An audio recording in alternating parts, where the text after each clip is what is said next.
Bueno, voy a explicar muy brevemente como introducción la diferencia de las células eucariotas y las células procariotas. Las células procariotas no tienen núcleo, es decir, que no tienen nucleolos, y su material genético está disperso en el citoplasma. Son células pequeñas, presenta ausencia de mitocondrias, centriolos y microtúbulos, y sus enzimas están ligadas a las membranas. Las semejanzas son que ambas tienen ribosomas y material genético, pero a diferencia de, como dije anteriormente, las células procariotas tienen material genético disperso en el citoplasma y las células eucariotas dentro del núcleo. Buenas tardes, profe. Mi nombre es Mía Pérez y voy a hablar sobre el sistema endomembranoso. Primero que nada, ¿qué es el sistema endomembranoso? Es un sistema de membranas internas que se halla en las células eucariotas. Estas va a estar dividida en compartimientos, tanto estructurales como funcionales, denominados organulos. Estos organulos van a cumplir diferentes funciones específicas y también van a ser 5 las que lo componen. Son el aparato de Golgi, los lisosomas, el retículo endoplasmático liso, el retículo endoplasmático rugoso y la membrana plasmática. La membrana plasmática no se encuentra específicamente en el interior de la célula, pero sí se encuentra rodeándola, o sea, en la parte externa de la célula.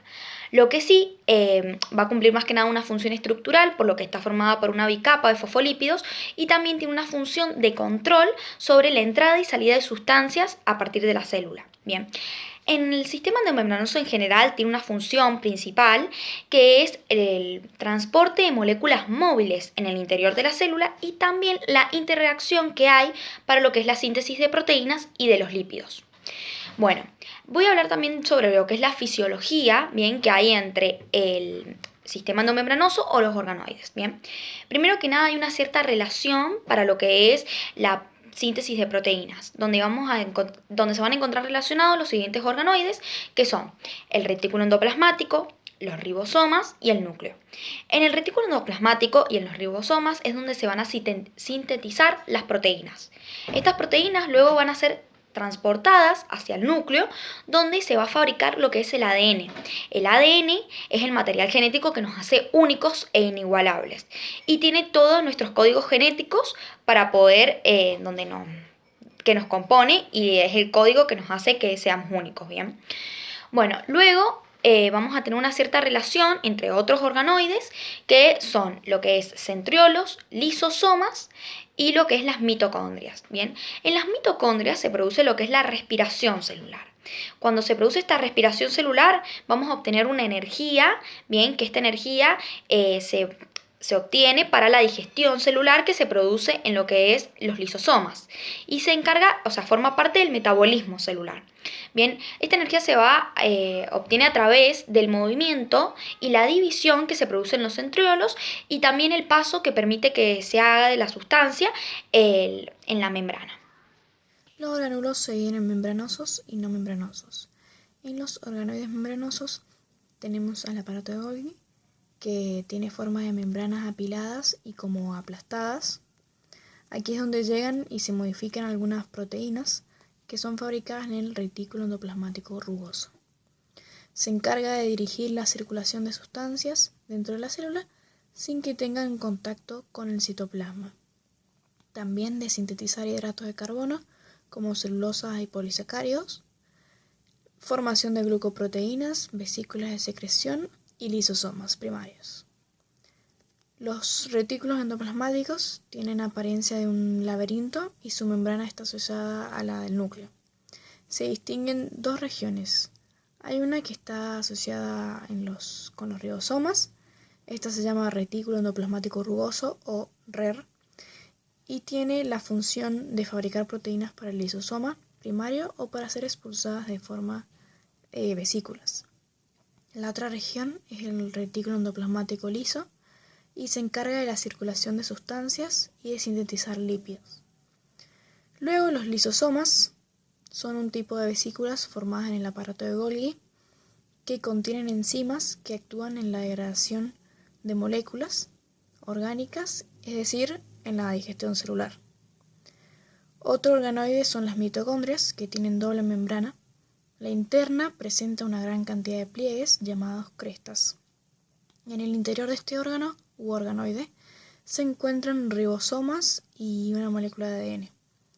Esta se encarga de realizar las reacciones químicas que generan energía a partir de moléculas orgánicas en presencia de oxígeno para mantener todos los procesos vitales de la célula. Luego los plasticidos están presentes en las células vegetales. Se encargan de almacenar sustancias.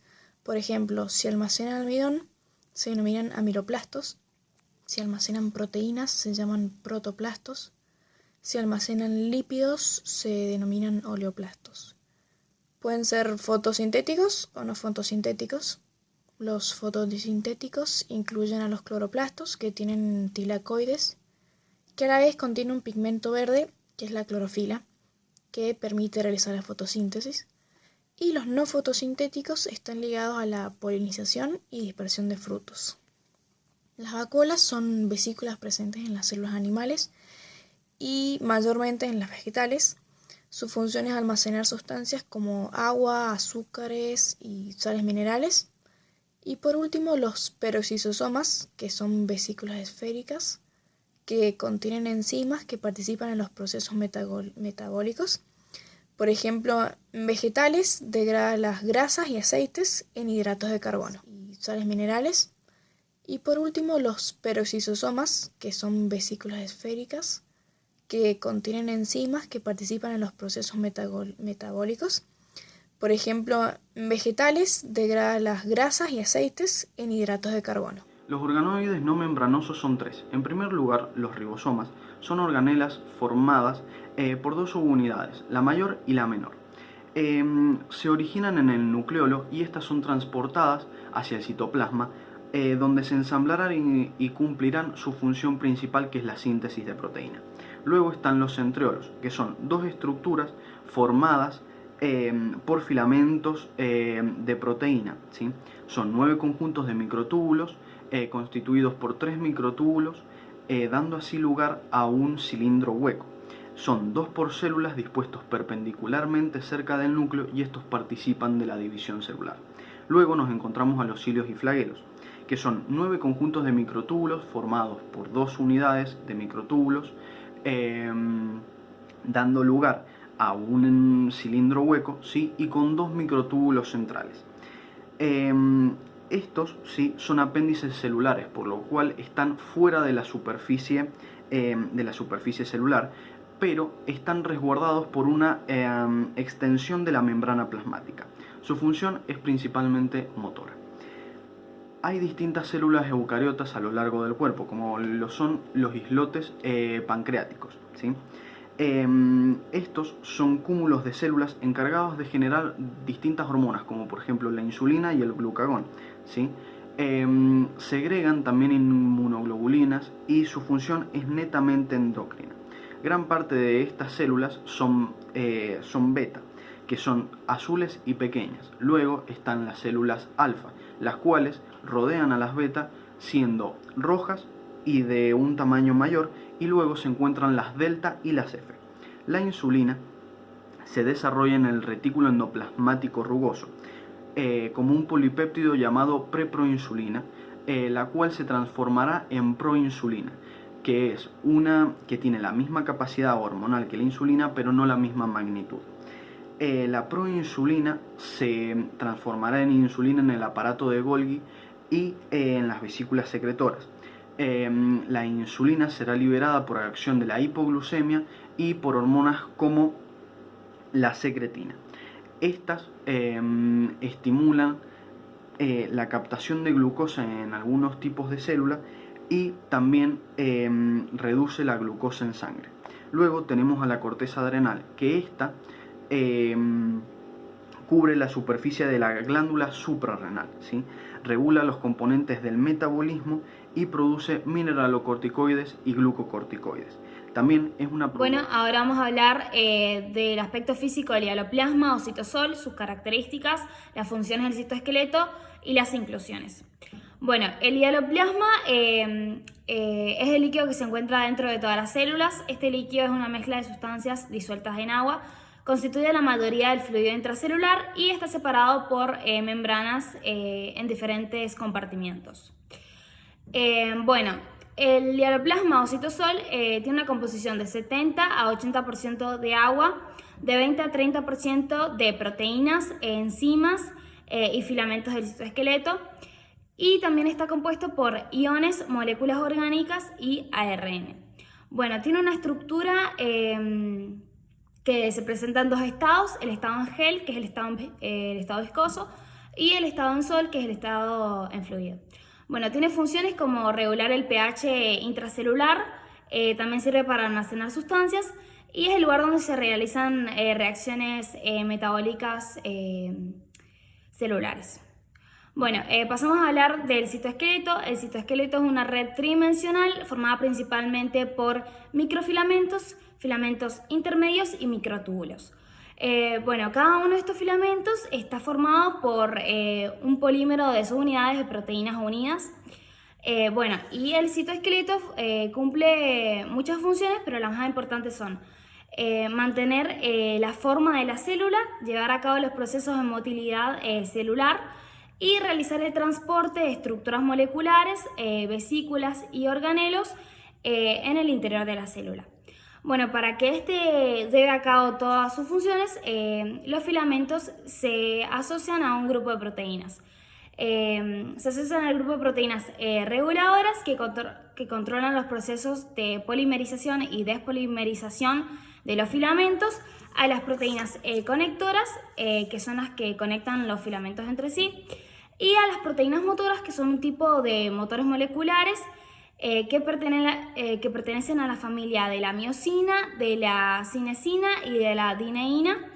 Y estas proteínas tienen la función de unir diferentes tipos de estructuras moleculares, vesículas y organelos para trasladarlos de un punto a otro en el citoplasma. Los microfilamentos son fibras de 3 a 7 nanómetros de diámetro que están constituidos por monómeros, o sea, subunidades de una proteína llamada actina, y forman una especie de doble hélice. La mayor concentración de esta red de filamentos se encuentra justo por debajo de la membrana plasmática y se halla unida a esta mediante proteínas conectoras, lo cual da forma y estructura a la célula. Los microfilamentos son las principales estructuras que posibilitan la locomoción celular. Por ejemplo, son necesarias en la formación de pseudópodos que confieren movimiento a las células, tales como amibas y glóbulos blancos. También participan en la contracción de las células musculares, así como en los procesos de endocitosis y fagocitosis. Bueno, además, los microfilamentos sirven como rieles intracelulares para el traslado de diversas estructuras moleculares, vesículas y organelos, los cuales son transportados mediante proteínas motoras de miosina. Las miosinas son una familia de proteínas motoras que convierten la energía química en forma de ATP en energía mecánica. Por ejemplo, la miosina tipo 5 está formada por 2 cadenas, un cuello y una cola. Cada una de las cadenas tiene una cabeza que posee un sitio de unión a la actina y un sitio de unión al ATP, el cual realiza la conversión de la energía química del ATP en energía mecánica y generan desplazamientos sobre los filamentos de actina. El cuello es la región intermedia entre las cabezas y la cola. Esta última, a su vez, termina en un dominio globular que sujeta las cargas intracelulares para su transporte. Bueno, los microtúbulos son estructuras tubulares de 20 a 25 nanómetros de diámetro que se extienden por todo el citoplasma. Sus paredes están formadas por repeticiones de dímeros de 2 proteínas globulares, la alfa-tubulina y la beta-tubulina. Las características de los microtúbulos son las siguientes. Pueden ensamblarse o desamblarse rápidamente según las necesidades de la célula mediante la adición o remoción de sus proteínas constitutivas. Funcionan como andamio para determinar la forma celular.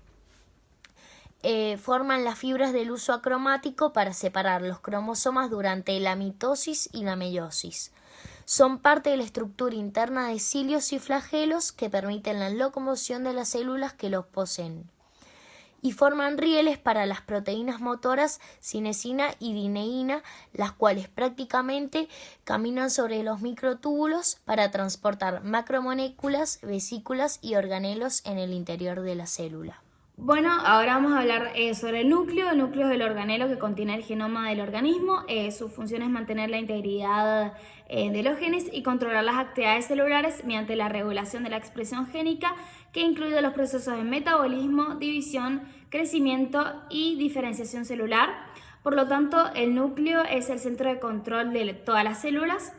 Además, el núcleo está dividido por dos componentes, la envoltura nuclear y el nucleoplasma. La envoltura nuclear contiene dos membranas, la membrana interna y la membrana externa, y entre ambas hay un espacio llamado espacio perinuclear que es muy parecido al citosol. Bueno, el nucleoplasma, el interior del núcleo es de consistencia coloidal y es lo que se llama nucleoplasma o matriz nuclear y contiene el nucleolo, el material genético y otros cuerpos subnucleares. Bueno, el nucleolo es una estructura macromolecular constituida por ADN, ARN y proteínas.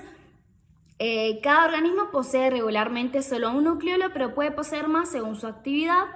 En el nucleolo se da a cabo la transcripción, el procesamiento post-transcripcional y el ensamblaje del ARN ribosomal. Por medio de un microscopio electrónico se distinguen tres partes en el nucleolo: el centro fibrilar, la parte fibrilar y la parte granular. Bueno, ahora vamos a pasar a hablar sobre el material genético. El núcleo contiene el material genético de la célula en forma de largas moléculas de ADN y proteínas conocidas como cromatina. Cada una de ellas constituye un cromosoma y los cromosomas son los portadores de la información hereditaria. Y bueno, por último vamos a hablar del cariotipo. El cariotipo es la estructura de los cromosomas de cada persona. El cariotipo es característico de cada especie, al igual que el número de cromosomas. El ser humano tiene 46 cromosomas que está dividido en 23 pares. 22 pares que son llamados autosomas y el último par, que es el 23, que es el que va a decir, el que está relacionado con el sexo de la persona, que va a decir si va a ser mujer o va a ser hombre. La pared celular vegetal es una estructura compleja que, aparte de dar soporte a los tejidos vegetales, tiene la capacidad de condicionar el desarrollo de las células. La estructura de la pared celular vegetal está compuesta de tres partes fundamentales. Primero, la pared primaria está presente en todas las células vegetales. Usualmente mide entre 100 y 200 nanómetros de espesor y es producto de la acumulación de 3 o 4 capas sucesivas de microfibrillas de celulosa, compuesta entre un 9 y un 25% de celulosa. La pared primaria se crea en las células una vez que está terminando su división, generándose el fragmoplasto, una pared celular que dividirá a las dos células hijas. La pared primaria está adaptada al crecimiento celular debido a que las microfibrillas se deslizan entre ellas produciéndose una separación longitudinal, mientras el protoplasto hace presión sobre ellas. Luego tenemos la pared secundaria, que es una capa adyacente a la membrana plasmática, aunque no existe en todos los tipos de pared celular. Se forma una vez que se ha detenido el crecimiento celular y se relaciona con la especialización de cada tipo celular. Bueno, a diferencia de la pared primaria, la pared secundaria contiene una alta proporción de celulosa, además de lignina y suberina. No es deformable y no permite el crecimiento de las células. En los tejidos leñosos es mucho más gruesa que la pared primaria. Y luego se encuentra la laminilla media, que es una capa que une las paredes primarias de dos células contiguas. Está formada principalmente por pectina y hemicelulosas, pero en las células más viejas a menudo se lignifica. La función de la pared celular es mecánica. Esta es la responsable de darle el tamaño y forma a las células de las plantas y es la estructura que las protege y las mantiene a modo de exoesqueleto. Es responsable también de la rigidez de la planta para mantener fuertes sus estructuras aéreas y los órganos que la forman. También es el medio de comunicación y transporte de moléculas y agua entre las células. Bueno, en cuanto a las paredes celulares de las bacterias, de los hongos y algas, podemos encontrar algunas diferencias en comparación a la de las plantas, ya que a la de las plantas la pared celular se compone sobre todo de un polímero de carbohidrato denominado celulosa, de un polisacárido y puede actuar también como almacén de carbohidratos para la célula. En las bacterias, la pared celular se compone de peptidoglucano. Los hongos presentan paredes celulares de quitina y las algas tienen típicamente paredes construidas a partir de glucoproteínas y polisacáridos. No obstante, algunas especies de algas pueden presentar una pared celular compuesta por dióxido de silicio. Glucocorticoides. También es una producción secundaria de hormonas sexuales.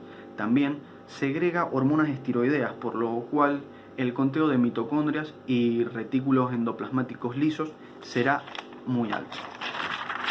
Dependiendo del tipo de célula y funciones que éstas realizan, la corteza suprarrenal se puede dividir en 3 zonas. Primero, la zona glomerular, cuyas células expulsan o segregan mineralocorticoides como la aldosterona. Y esto se da por 2 cosas: por un alto nivel de potasio o por un bajo flujo de sangre en los riñones. Luego, la zona fascicular, que es la capa predominante, y sus células se disponen en hileras separadas por capilares. Estas células se llaman espongiocitos, los cuales liberan glucocorticoides como el cortisol. Y por último, la zona reticular, que es la más interna, y sus células se encuentran como cordones cruzados.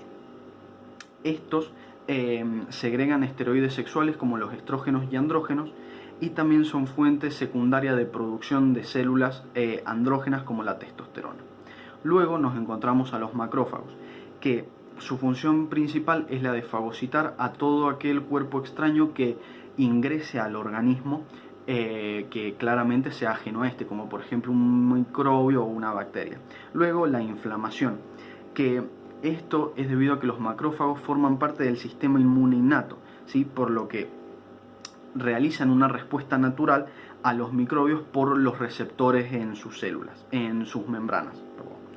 Luego, la presentación de antígenos, que es cuando un macrófago fagocita un microbio, deja expuestos los antígenos de este microbio, activando los linfocitos T activos, los cuales liberan linfoquinas, haciendo que los linfocitos B memoria entren en juego, liberando los anticuerpos necesarios para este microbio. Luego, la reparación de tejidos. Los macrófagos tienen la capacidad de ingerir células muertas del anfitrión y ayudar en la reparación de los tejidos dañados. Luego, las células musculares. El tejido muscular está formado por células musculares contráctiles llamados miocitos, que son células especializadas las cuales utilizan ATP o energía química para poder así generar su movimiento gracias a las acciones de proteínas contráctiles como la miosina y la actina.